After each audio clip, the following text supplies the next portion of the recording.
Assalamualaikum warahmatullahi wabarakatuh. Saya di sini sebagai moderator dari kelompok 4 dari Matkul Fikih Muamalah. Alhamdulillah kita bisa mengikuti perkuliahan pada hari ini. Di sini kelompok kami akan menjelaskan tentang konsep dasar mudharabah.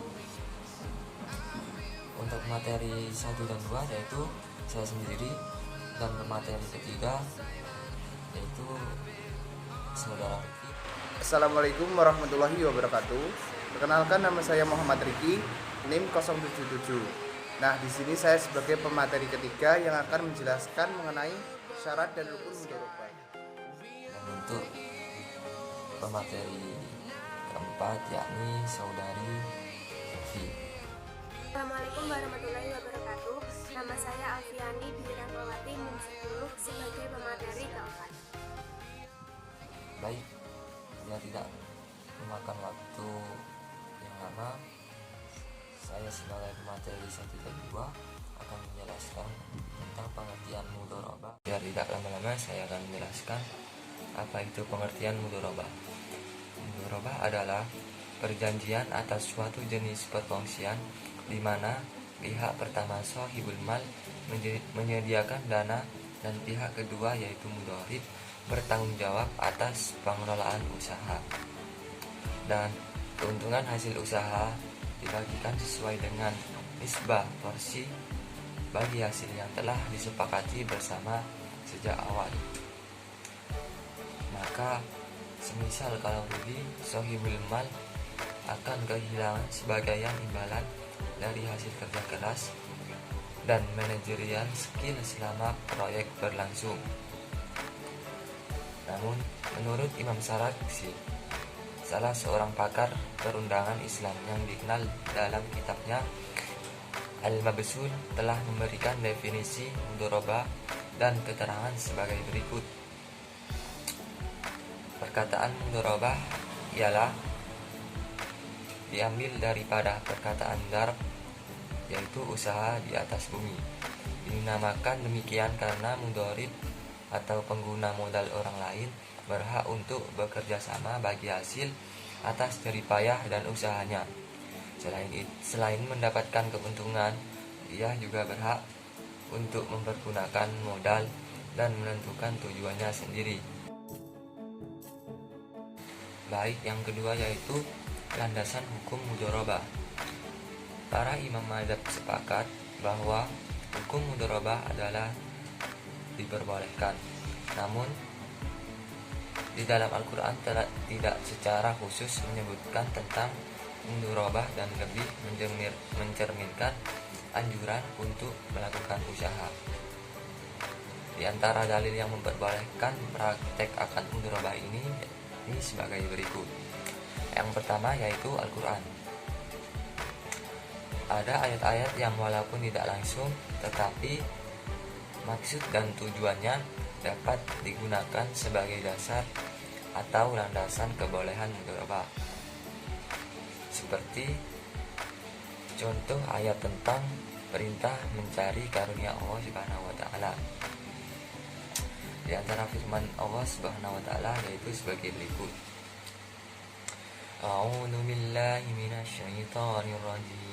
Bismillahirrahmanirrahim. Wa akharuna yasrifuna fil ardi yabtaghuna min fadlillah.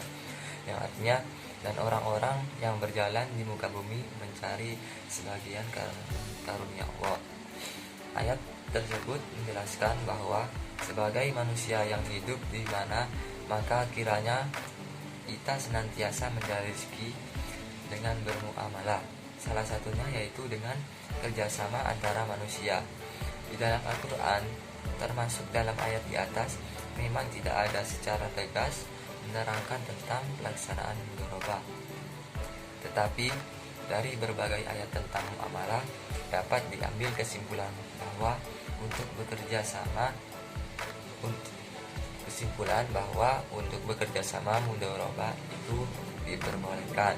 Yang kedua yaitu dasar hukum mudharabah.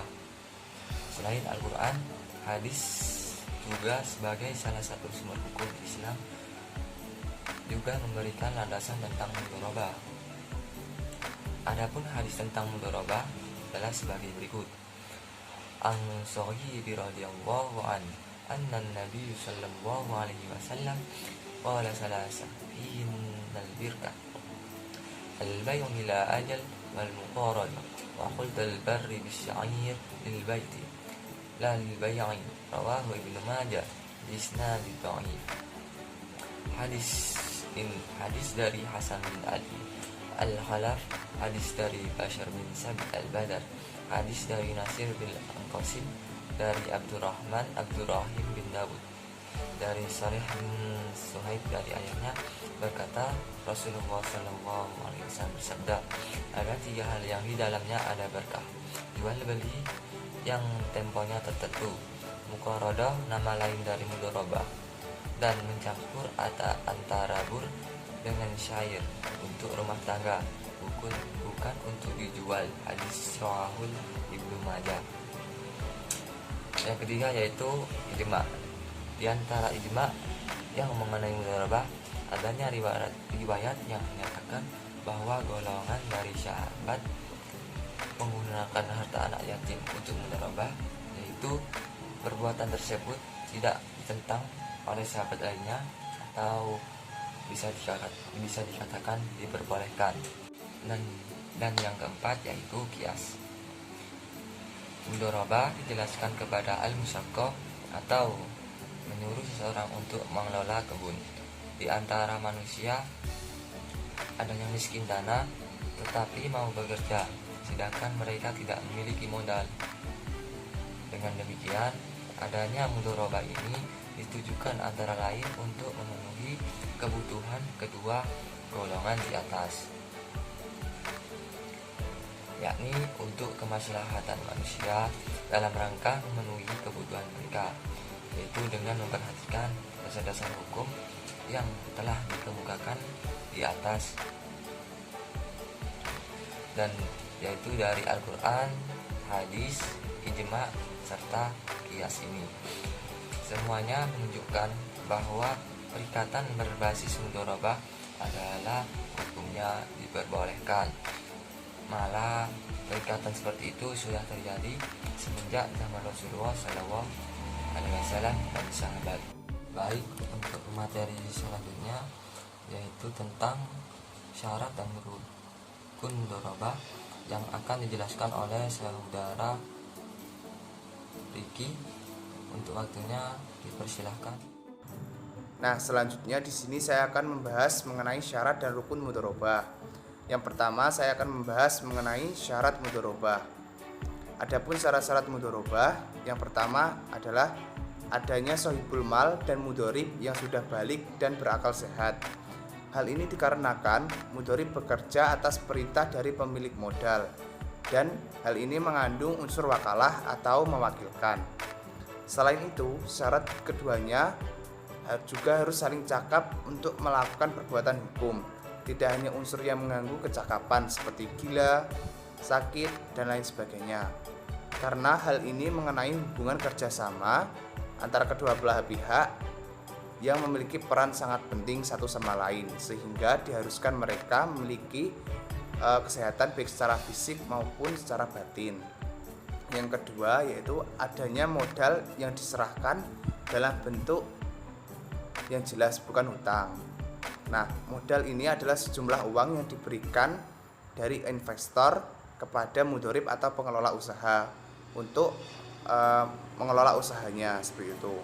Nah, adapun syarat yang berkaitan dengan modal, yang pertama, modal harus berupa uang.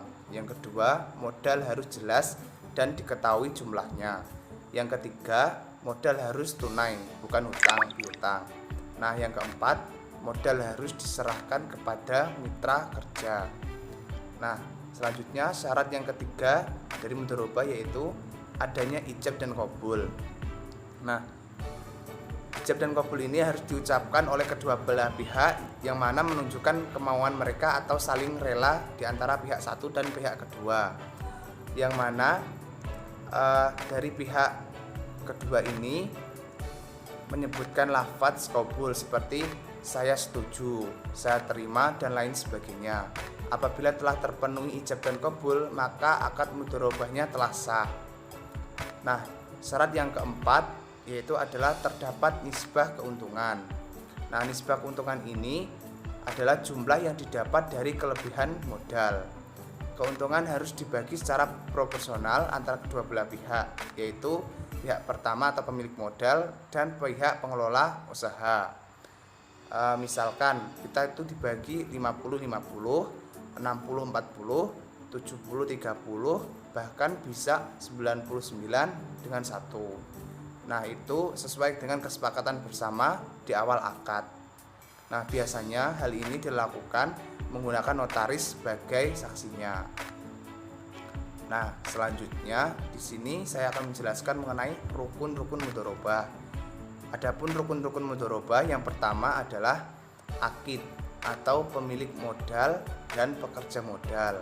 Nah, pada rukun pertama ini keduanya harus disyaratkan memiliki kompetensi, dalam pengertian mereka berdua sudah balik, berakal sehat, dan lain sebagainya. Nah, keduanya ini harus muslim atau pengelola harus muslim, sebab seorang muslim tidak ditakutkan untuk melakukan perbuatan riba atau prakarya haram. Namun sebagian lainnya tidak mensyaratkan hal tersebut, sehingga diperbolehkan bekerja sama dengan orang kafir yang dapat dipercaya, dengan syarat harus terbukti adanya pemantauan terhadap pengelolaan modal dari pihak muslim, sehingga terbebas dari praktek riba dan haram. Nah, rukun yang kedua yakni adalah objek mudharabah. Nah, objek mudharabah ini ada beberapa hal. Yang pertama adanya modal. Nah, modal ini juga ada beberapa syarat yang harus dipenuhi. Yang pertama, modal harus berupa alat tukar atau satuan mata uang. Yang kedua, modal yang diserahkan harus jelas diketahui. Yang ketiga, modal yang diserahkan harus tertentu atau dalam jumlah tertentu. Yang keempat, modal diserahkan kepada pihak pengelola dan pengelola menerimanya secara langsung sehingga dapat digunakan dengan aktivitas lainnya. Yang kedua, yakni adalah objeknya usaha atau pekerjaan. Nah, di sini juga terdapat syarat yang harus dipenuhi dalam jenis usaha. Yang pertama, jenis usaha tersebut harus dalam bidang perniagaan. Yang kedua, jenis usaha tersebut tidak menyusahkan pengelola modal dengan pembatasan yang menyulitkannya. Misal, harus berdagang permata merah atau berdagang mutiara yang sangat susah untuk dicari.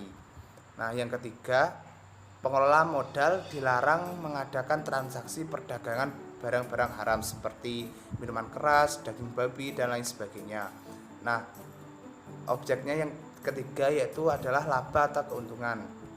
Nah, di sini setiap usaha yang dilakukan tujuannya yaitu adalah untuk mendapatkan keuntungan. Nah, demikian pula dengan mudharabah ini. Jadi, antara pemilik modal dengan pekerja ini juga mengharapkan sebuah keuntungan. Akan tetapi, keuntungannya itu harus dibagi antara kedua belah pihak, yang mana sesuai dengan kesepakatan yang pertama. Yang ketiga rukunnya yaitu adalah zigot atau ijab dan qabul. Nah, akad di sini dimaksudkan adanya kesepakatan yang diucapkan oleh kedua belah pihak. Yang pertama adalah pihak pemberi modal atau sahibul mal dengan pihak pengelola usaha atau mudharib, yang mana mereka mengadakan kesepakatan bersama untuk pembagian modalnya. Nah, persetujuan kedua belah pihak ini merupakan konsekuensi dari prinsip saling rela. Di sini kedua belah pihak harus secara rela bersepakat untuk mengikatkan diri dalam akad mudharabah, yakni di mana pemilik dana setuju dengan perannya, yaitu bertanggung jawab untuk mengkontribusikan seluruh dananya agar usaha ini berjalan dengan lancar, sedangkan si pengelola usaha ini pun setuju dengan perannya, yaitu untuk mengkontribusikan kinerjanya atau sesuatu yang dimiliki atau kemampuan yang dimilikinya untuk menjalankan sebuah usaha seperti itu. Materi selanjutnya yaitu tentang mekanisme kerjasama bisnis menggunakan akad mudharabah. yang akan dijelaskan oleh Saudari Alfi. Untuk waktunya dipersilahkan. Saya akan menjelaskan tentang mekanisme kerjasama bisnis menggunakan akad mudharabah. Mudharabah sendiri ini hukumnya adalah boleh, baik secara mutlak maupun secara muqayyad atau bersyarat, dan pihak pengelola modal tidak sepenuhnya menanggung kerugian kecuali karena sikapnya yang menyimpang dan melampaui batas.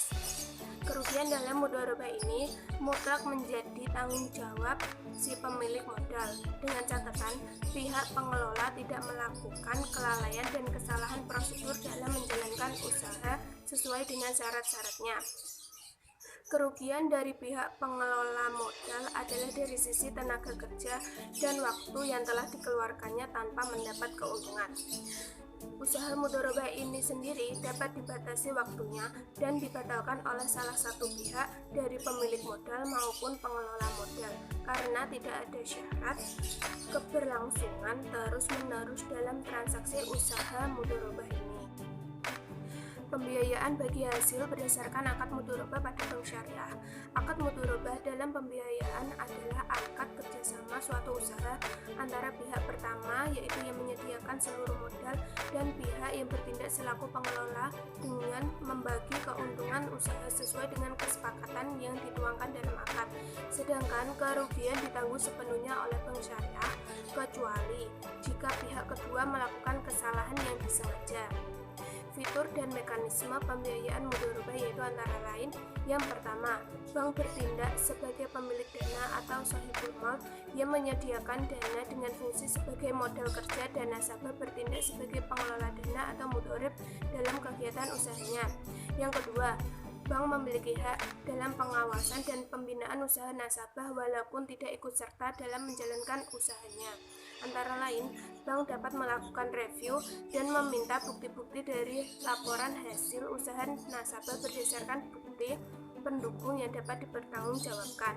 Yang ketiga, pembagian hasil usaha dari pengelolaan dana dinyatakan dalam nisbah yang telah disepakati.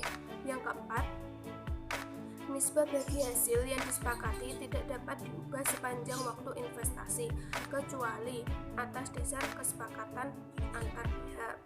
Yang kelima, jangka waktu pembiayaan atas dasar akad mudharabah, pengembalian dana, dan pembagian hasil usaha ditentukan berdasarkan kesepakatan bank dan nasabah.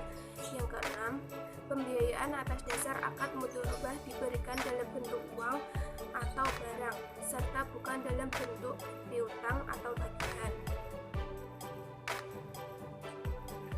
Yang ketujuh, dalam hal pembiayaan atas dasar akad mudharabah diberikan dalam bentuk uang harus dinyatakan secara jelas jumlahnya. Yang kedelapan, pembiayaan atas dasar akad mudharabah diberikan dalam bentuk barang, maka barang tersebut harus dinilai atas dasar harga pasar dan dinyatakan secara jelas jumlahnya. Yang kesembilan, pengembalian pembiayaan atas dasar akad mudharabah dilakukan dalam dua cara, yaitu secara angsuran ataupun sekaligus pada akhir periode, sesuai dengan jangka waktu pembiayaan atas dasar akad mudharabah. Yang kesepuluh, pembagian hasil usaha dilakukan atas dasar laporan usaha pengelola dana atau mudharib dengan disertai bukti pendukung yang dapat dipertanggungjawabkan. Yang terakhir, kerugian usaha nasabah pengelola dana atau mudharib yang dapat ditanggung oleh bank selaku pemilik dana atau sahibul mal adalah maksimal sebesar jumlah pembiayaan yang diberikan. Maka inti dari mekanisme pada akad mudharabah itu sendiri adalah dasarnya terletak pada kerjasama yang baik antara pemberi dana dan pengelola dana dengan dasar kepercayaan. Kerjasama inilah yang merupakan karakter utama dalam perjanjian mudharabah. Jika ada pertanyaan yang ingin ditanyakan, kita bahas di media Google Classroom. Demikian dari kelompok kami. Jika ada kesalahan atau tutur kata yang kurang berkenan, saya mohon maaf yang sebesar-besarnya. Akhirul kalam, Assalamualaikum warahmatullahi wabarakatuh.